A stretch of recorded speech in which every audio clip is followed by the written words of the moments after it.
기도함으로 새벽 기도에 시작하겠습니다. 사랑이 많으신 하나님 아버지, 또 시간이 흘러 또 날씨가 차가워지는 계절이 되었습니다.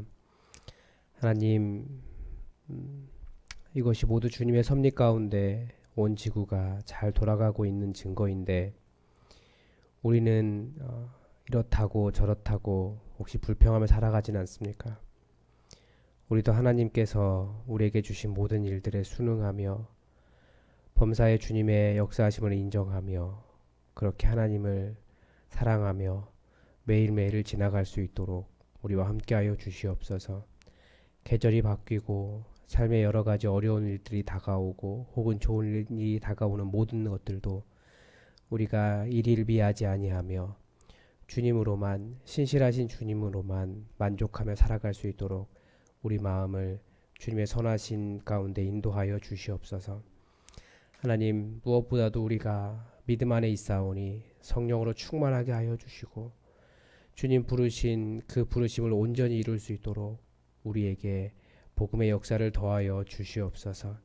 구원받은 감격뿐만 아니라 또한 이 감격을 주변 사람들에게 전할 수 있도록 도와주시고 우리를 통하여 오늘도 이 지역에 주의 복음이 전해질 수 있도록 우리를 사용하여 주시옵소서. 하나님, 우리 예수뿐만 교회 주님께서 사랑하시오니 이 교회가 아버지의 뜻을 온전히 분별하며 아버지의 뜻을 이루어가기를 간절히 원합니다. 특별히 말씀을 삶에 써가겠다고 우리가 주님의 뜻을 구하며 그렇게 살아가겠다고 결단하였사오니 모두가 한마음 되게 하시고 주의 말씀을 온전하게 분별할 수 있도록 우리에게 성령의 지혜를, 능력을 더하여 주시옵소서. 이 새벽에도 사랑하는 마음으로 여러 가지를 기도합니다. 하나님께서 들어 응답하여 주시고 하늘 보좌에서 우리를 신원하시는 놀라운 역사가 이 땅에 이루어지게 하여 주시옵소서. 말씀을 기다립니다. 주님의 은혜를 더하시길 원하오며 예수님의 이름으로 기도드립니다. 아멘. 이 새벽 우리에게 주신 하나님 말씀은 고린도 후서 13장 1절에서 13절까지의 말씀입니다. 고린도 후서 13장 1절에서 13절까지의 말씀입니다. 우리 하나님의 말씀을 다 함께 받들어 읽겠습니다.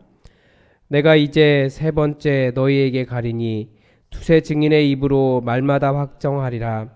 내가 이미 말하였거니와 지금 떠나 있으나 두 번째 대면하였을 때와 같이 전에 죄 지은 자들과 그 남은 모든 사람에게 미리 말하노니 내가 가면 반사지 아니하리라. 이는 그리스도께서 내 안에서 말씀하시는 증거를 너희가 구함이니 그는 너희에게 대하여 약하지 않고 도리어 너희 안에서 강하시니라.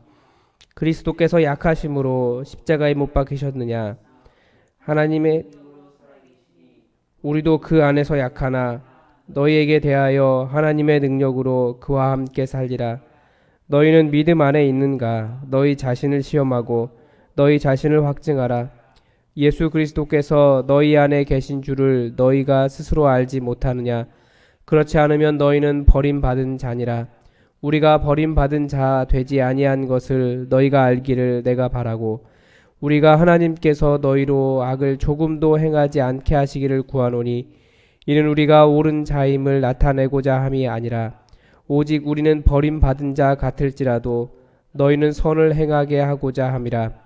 우리는 진리를 거슬러 아무것도 할 수 없고 오직 진리를 위할 뿐이니 우리가 약할 때에 너희가 강할 것을 기뻐하고 또 이것을 위하여 구하니 곧 너희가 온전하게 되는 것이라.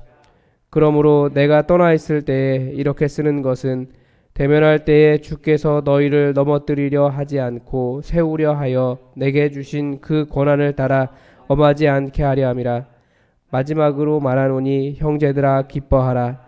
온전하게 되며 위로를 받으며 마음을 같이하며 평안할지어다. 또 사랑과 평강의 하나님이 너희와 함께 계시리라. 거룩하게 입맞춤으로 서로 문안하라. 모든 성도가 너희에게 문안하느니라. 주 예수 그리스도의 은혜와 하나님의 사랑과 성령의 교통하심이 너희 무리와 함께 있을지어다. 아멘. 이 칼빈의 5대 교리 중에 성도의 견인이라고 하는 교리가 있습니다. 아마 들어보신 분들이 많이 있을 겁니다. 말 자체가 조금 어렵죠. 견인이라고 해서 저는 이렇게 이끌어준다, 뭐 견인차 이런 생각을 먼저 했었는데 그게 아니고 꿋꿋하게 견딘다, 인내한다 라는 뜻입니다. 근데 누가 견디게 해줄까요? 말씀은 예수 그리스도가 우리를 붙잡아 주신다 라고 가르쳐 주고 있습니다. 내가 저희에게 영생을 주노니 영원히 멸망치 아니할 터이요 또 저희를 내 손에서 빼앗을 자가 없느니라. 말씀은 여러 곳에서 그런 것들을 가르쳐 줍니다. 주께서 너희를 우리 주 예수 그리스도의 날에 책망할 것이 없는 자로 끝까지 견고하게 하시리라. 전부 예수님께서 붙잡아 주신다라는 거예요. 성도를 흔들리지 않도록, 견딜 수 있도록, 인내할 수 있도록. 그래서 이 일을 시작하신 분도 예수님이시기 때문에 결국 우리의 구원의 일을 이루셔서 끝까지 주님의 일들을, 주님의 구원의 날에 설 수 있도록, 주님 앞에 설 수 있도록 도와주신다, 인내하게 해주신다 라고 하는 뜻입니다. 예수님께서 우리를 인내하게 해주시고 주의 영광과 구원에 이룰 수 있도록 해주시는데, 여기서 또 다른 내용이 하나가 이슈가 유추가 됩니다. 뭐냐면 주님께서 구원의 날까지 우리를 지켜주시기 때문에 만약 교회 안에 있다가 교회를 나가거나 아니면 예전에 믿다가 믿지 않는 사람은 주님께서 지켜주시지 않았다라고 할 수 있는가? 라고 하는 그런 문제입니다.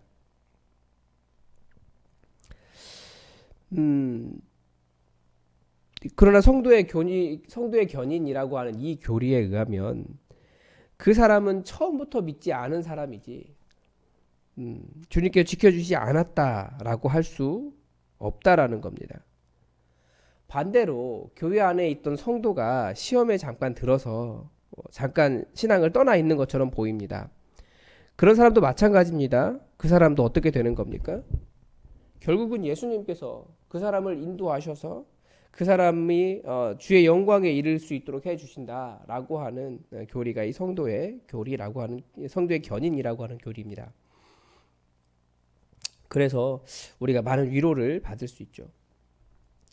그런데 이 교리에 따르면 교회 안에는 믿는 사람과 믿지 않는 사람이 함께 있다라고 하는 것을 또 알 수 있습니다.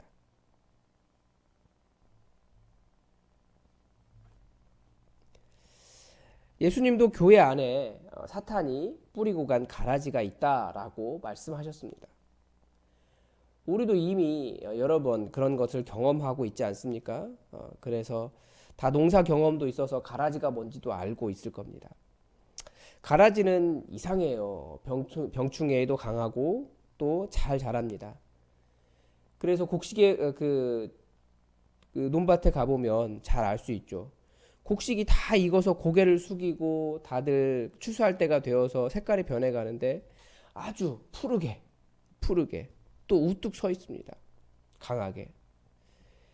교회 안에서 그렇게 강하고 끝까지 그렇게 푸른 모습으로 서 있거나 또 웬만한 시련에서도 흔들리지도 않아요. 그렇게 잘 서 있는 가라지와 같은 사람을 보면 무엇이 바른 신앙인지 혼란을 일으킬 만합니다. 오늘 본문은 고린도후서의 마지막 장인데 이 사도 바울은 이 마지막 말을 통해서 자신이 알곡인지 아니면 가라지인지를 스스로 알 수 있다라고 말합니다. 성도들에게 자기 스스로를 점검하면서 가라지가 아니라 알곡이 되기를 바라는 거죠. 내가 굳건하게 서 있기 때문에, 내가 어떤 시련에도 흔들리지 않기 때문에, 내 교회 안에 뿌리를 박았기 때문에, 이것 때문에 내가 제대로 된 성도가 아니라 내가 내 안에 그리스도가 계시는가, 이것을 통해서 알 수 있다는 겁니다. 오늘 본문에 의하면 사도 바울은 고린도 교회에 2번을 방문했던 것 같습니다. 이미. 근데 고린도 전서와 고린도 후서 사이에 한 번 정도 방문이 있었던 것 같고요. 2절에 따르면 2번째 방문할 때 어떤 재판 비슷한 게 있었던 것 같아요. 엄격한 어떤 권징을 했습니다. 2번째 대면하였을 때와 같이 전에 죄 지은 자들과 그 남은 모든 사람에게 미리 말하노니 내가 다시 가면 용서하지 아니하리라. 지금까지 고린도 후서의 내용을 볼 때 이 사도 바울이 용서하지 않겠다라고 말하고 있지만 지금까지의 분위기로 봐서는 제가 보기에 사도 바울이 갔을 때 사도 바울이 오히려 고린도 교회 성도들에게 용서받지 못할 수도 있을 것 같습니다. 왜냐하면 고린도 교회에는 진짜 성도들보다 다투는 자, 자기 자랑이 많은 자, 시기하는 자, 분내는 자, 거만한 자, 그런 사람들이 오히려 더 좋은 성도들로 교회 안에 우뚝 서 있기 때문에 그렇습니다. 그렇게 강한 자들의 성향에 따르면 부드럽고 온유하고 희생적이고 포기한 사도 바울이 얼마나 하찮게 보였겠습니까? 그러나 사도 바울이 그들에게 가지고 가는 권위는 사람의 권위나 교회 조직의 권위가 아니라 그리스도의 권위였습니다. 이 그리스도의 권위가 무엇입니까? 본문은 뭐라고 가르쳐주냐면 그리스도께서 약하심으로 십자가에 못 박히셨으나 하나님의 능력으로 살아나시니. 그리스도의 권위, 예수 그리스도의 능력은 그 겸손함에 있고요.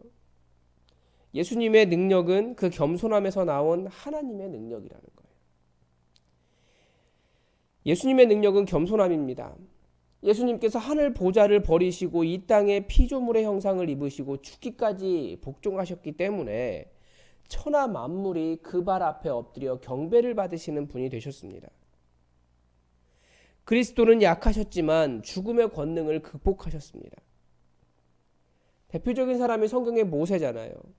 온 세상에 그 온유함이 가장 큰 사람이었지만 그 온유함 때문에 하나님께 쓰임 받을 수 있었습니다.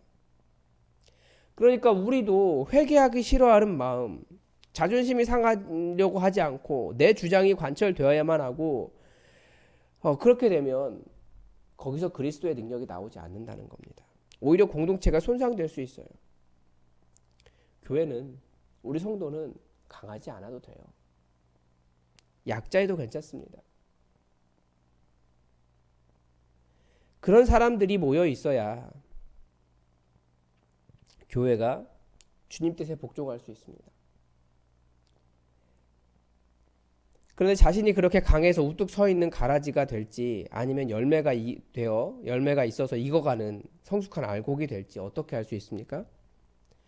사도 바울의 마지막 권면인데요. 5절에 이렇게 이야기합니다.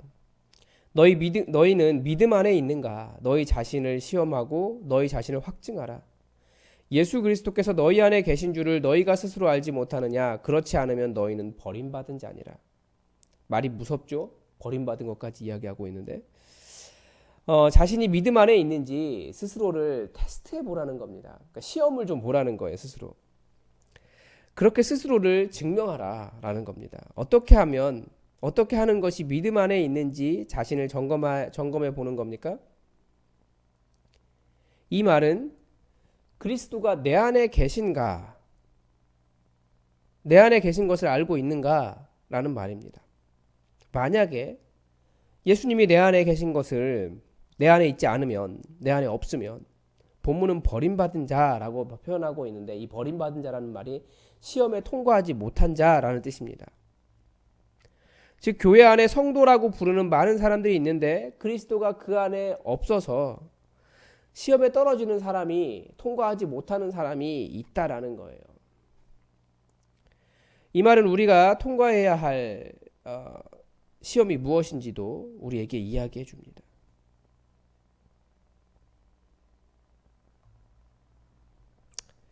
우리가 통과해야 할 시험이 무엇입니까? 말씀은 그렇게 이야기하는 거예요. 내 안에 예수 그리스도를 모시고 그리스도와 함께 살아가는 겁니다. 그래서 믿음 안에 있는가 시험해라. 그렇게 이야기합니다. 누가 성도입니까? 그 안에 그리스도를 모시고 그리스도와 함께 살아가는 사람입니다. 그 안에 시기나 질투나 다른 것이 분냄이나 다른 것이 그 안에 있는 사람, 예수 그리스도가 아니라 다른 것이 있으면 그 시험에 실패한 거라는 거예요. 통과하지 못한 거라는 거예요. 근데 어떻게 알 수 있습니까? 이 시험은 독특한 게 다른 사람이 채점하는 게 아니라 본인 스스로가 채점하는 겁니다. 스스로가 알아요. 내가 예수 그리스도를 모시고 살아가고 있는가. 믿음 안에 살고 있다. 믿음 안에 사는 것을 시험해라. 너희 자신을 시험해라 라고 말하는데, 보통은 그 믿음 안에 있는 것을 뭐라고 설명을 합니까? 뭐 교회에 잘 나오고 있느냐, 우리로 말하면 새벽기도 잘 나오고 있느냐, 아니면 통독 잘하고 있느냐, 11조 잘하느냐, 뭐 이런 것을 생각하지만 그게 아니라 내 안에 예수 그리스도 있는가? 내 안에 예수 그리스도 있는데 사실은 상황이나 형편이나 삶의 여러 가지 정황들이 다 못할 수 있어요. 그러나 예수님은 누구를 더 사랑하시겠습니까? 무언가 했다라고 교회 안에 가라지처럼 우뚝 서 있는 사람이 아니라 아무것도 못하고 연약해져 있지만 내 안에 예수 그리스도 살아계시는 그 사람을 우리 주님은 기뻐하십니다. 어떻게 할 수 있습니까? 왜 몰라요? 다 알아요. 내가 예수 그리스도 모시고 살고 있는가? 내가 예수님 닮아 십자가 지고 살아가고 있는데 왜 모르겠습니까? 어떤 사람만 모릅니까? 역시 가라지가 모르는 거예요. 교회 안에 있지만 아까 말한 여러 가지들 잘 감당하기 때문에 강해서 다 괜찮다라고 말하며 가라지처럼 예수님 닮아서 자신의 높은 자리 버리고 내려오지도 않고 십자가에서 포기하신 예수님처럼 자신을 포기하지도 않고 우뚝 서 있는 것으로 신앙생활 잘하고 있다라고 생각하는 사람이 조심해야 되는 겁니다. 사도 바울이 와도 그 사람은 사도 바울을 오히려 교활한 자라고 오히려 비난할 거예요. 우리는 지금까지 신앙생활 하면서 그런 사람들 많이 보아오지 않습니까? 안타깝죠. 그런 사람들이 오히려 더 교회에서 주인처럼 서 있기 때문에 더 우리가 안타깝습니다. 여러분, 교회 안에서 우리는 연약해질 수 있습니다. 예수님 때문에 연약해지는 것 얼마든지 괜찮습니다. 교회가 크게 강하게 서야 된다고 생각하는 것도 우리의 착각입니다. 예수님은 죽으셨어요. 그런데 교회가 세워졌습니다. 예수님께서 예수님이 약해지셨기 때문에 우리에게 예수 그리스도의 생명이 주어졌습니다. 하나님은 지는 것 같지만 겸손한 자를 하나님은 높이십니다. 여러분 안에 그리스도를 모시고 사십시오. 우리에게 주님을 모시고 살아가는 시험이 있습니다. 그런데 그 시험 통과해야 합니다. 그래야 구원이라는 자격을 얻을 수 있습니다. 기도하겠습니다. 하나님, 오늘 고린도 교회의 마지막으로 권면하고 있는 말씀을 듣습니다. 이것이 우리에게도 주는 권면인데 우리가 여러 가지로 참 마음이 강한 자이고 아버지 앞에 바로 서 있지 않은 자들이고 예수 그리스도를 온전히 마음에 모시고 살아가지 못하는 자들이나 주의 성령님께서 우리와 함께 하셔서 우리 마음에 온전히 예수 그리스도만 모시고 예수 그리스도만 살아있는 진정한 믿음의 사람 되게 하여 주시옵소서. 오랜 시간 교회에서 정말 모든 것들 잘 감당하며 강하게 교회에 서 있었는데 오히려 그것이 나의 의가 되어서 예수 그리스도를 몰아내는 일이 생기지 않도록 우리를 도와주시고 이 예수 그리스도 모시고 사는 시험을 온전히 통과하여 구원이라고 하는 자격을 얻어낼 수 있도록 우리와 함께하여 주시옵소서. 예수님 닮아 겸손하게 하시고 예수님 닮아 고개 숙일 수 있게 하시고 예수님 닮아 내가 옳다고 하는 것을 포기할 수 있게 하시고 예수님 닮아서 내 안에서 죄악이 흘러나오지 않도록 온전히 예수 그리스도만 드러날 수 있도록 주의 성령으로 지켜주시고 함께하여 주시옵소서. 오늘도 주님께서 도우시길 원하오며 예수님의 이름으로 기도드립니다. 아멘. 이 시간에도 교회 공동의 기도 제목 가지고 함께 기도해 주시기 바랍니다. 무엇보다도 우리 교회가 이제 내년을 준비해야 되는데 2021년 주님의 은혜 가운데 잘 준비될 수 있도록 여러분 기도해 주시기 바랍니다. 그리고 2020년 잘 마무리할 수 있도록 또 기도해 주십시오. 그리고 말씀을 준비하는 최철규 목사를 위해서도 여러분 계속 기도해 주시고 우리 성도들 이 추워지는 날씨 속에서 또 안전하게 잘 지낼 수 있도록 하나님의 평안을 누릴 수 있도록 여러분 기도해 주십시오. 그리고 환우들을 위해서 계속 기도해 주시고 수능 수험생들 시험 잘 감당할 수 있도록 여러분 기도해 주시기 바랍니다. 다 함께 기도하겠습니다.